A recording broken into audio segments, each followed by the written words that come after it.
किसी शहर के रेलवे स्टेशन पर एक भिखारी रहता था। वो वहाँ आने जाने वाली रेलगाड़ियों में बैठे यात्रियों से भीख मांगकर अपना पेट भरता था। एक दिन जब वो भीख मांग रहा था तो सूट बूट पहने एक लंबा सा व्यक्ति उसे दिखा।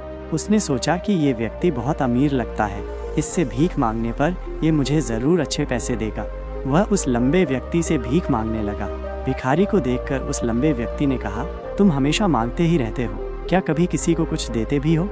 भिखारी बोला, साहब मैं तो भिखारी हूँ, हमेशा लोगों से मांगता ही रहता हूँ, मेरी इतनी औकात कहाँ कि किसी को कुछ दे सकूँ। लंबा व्यक्ति बोला, जब किसी को कुछ दे नहीं सकते तो तुम्हें मांगने का भी कोई हक नहीं है। मैं एक व्यापारी हूँ और लेन देन में ही विश्वास करता हूँ।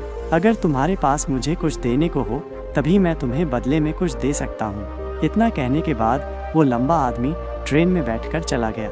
इधर भिखारी उसकी कही गई बात के बारे में सोचने लगा। उस लंबे व्यक्ति के द्वारा कही गई बात उस भिखारी के दिल में उतर गई। वो सोचने लगा कि शायद मुझे भीख में अधिक पैसा इसीलिए नहीं मिलता क्योंकि मैं उसके बदले में किसी को कुछ दे नहीं पाता हूँ। लेकिन मैं तो भिखारी हूँ, किसी को कुछ देने लायक भी नहीं हूँ। लेकिन कब तक मैं लोगों को बिना कुछ दिए केवल मांगता ही रहूँगा।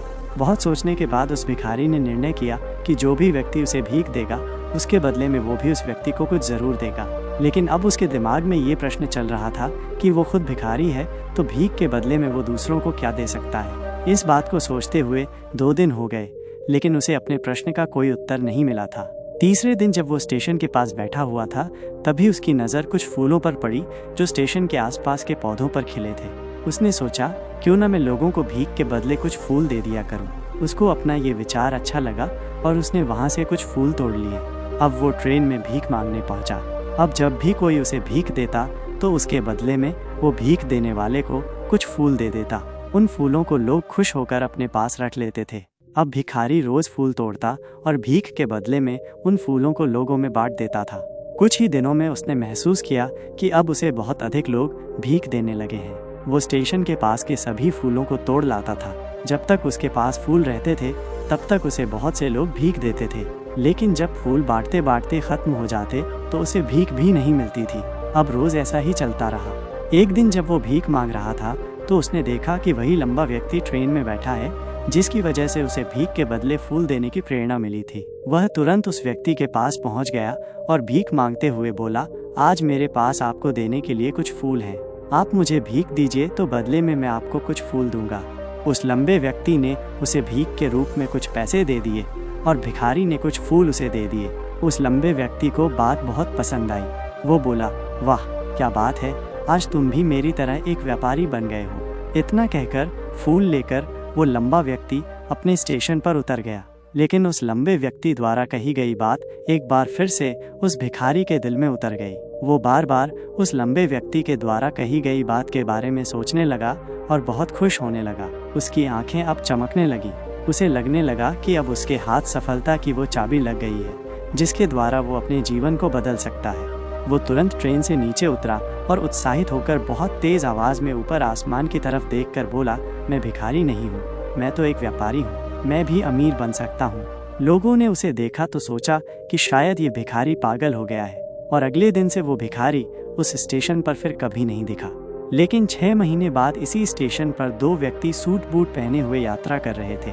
दोनों ने एक दूसरे को देखा तो उनमें से एक ने दूसरे से हाथ मिलाया और कहा, क्या आपने मुझे पहचाना? दूसरा व्यक्ति बोला, नहीं, क्योंकि मेरे हिसाब से हम लोग पहली बार मिल रहे हैं। पहला व्यक्ति बोला, नहीं, आप याद कीजिए, हम पहली बार नहीं बल्कि तीसरी बार मिल रहे हैं। दूसरा व्यक्ति बोला, मुझे याद नहीं, वैसे हम पहले 2 बार कब मिले थे?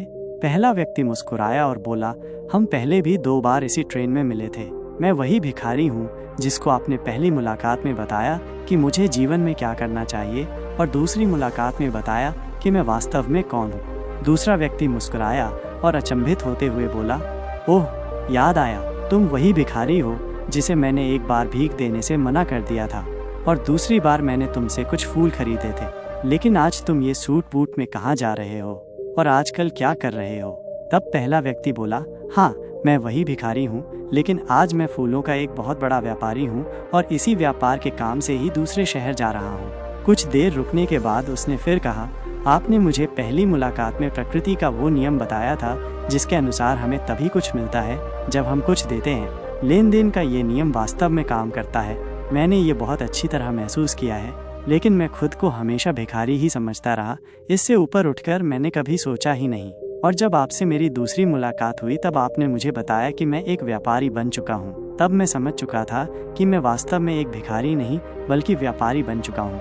मैंने समझ लिया था कि लोग मुझे इतनी भीख क्यों दे रहे हैं, क्योंकि वे मुझे भीख नहीं दे रहे थे बल्कि उन फूलों का मूल्य चुका रहे थे। सभी लोग मेरे फूल खरीद रहे थे क्योंकि इससे सस्ते फूल उन्हें कहाँ मिलते। मैं लोगों की नज़रों में एक छोटा व्यापारी था, लेकिन मैं अपनी नज़रों में एक भिखारी ही था। आपके बताने पर मुझे समझ आ गया कि मैं एक छोटा व्यापारी हूँ। मैंने ट्रेन में फूल बांटने से जो पैसे इकट्ठे किए थे उनसे बहुत से फूल खरीदे और फूलों का व्यापारी बन गया। यहाँ के लोगों को फूल बहुत पसंद हैं और उनकी इसी पसंद ने मुझे आज फूलों का बहुत बड़ा व्यापारी बना दिया। दोनों व्यापारी अब खुश थे और स्टेशन आने पर साथ उतरे और अपने अपने व्यापार की बात करते हुए आगे बढ़ गए। दोस्तों, इस कहानी से हमें बहुत कुछ सीखने को मिलता है। कहानी में लंबा व्यापारी गिव एंड टेक के नियम को बहुत अच्छी तरह जानता था। दुनिया के सभी बड़े व्यापारी इसी जीवन नियम का उपयोग करके सफल हुए हैं। इस फॉर्मूले को उसने भिखारी को भी बताया। भिखारी ने इस प्राकृतिक नियम को अपना लिया और इसका असर उसके जीवन में साफ दिखाई देने लगा। उसने अपनी सोच बदली और उसकी जिंदगी बदल गई।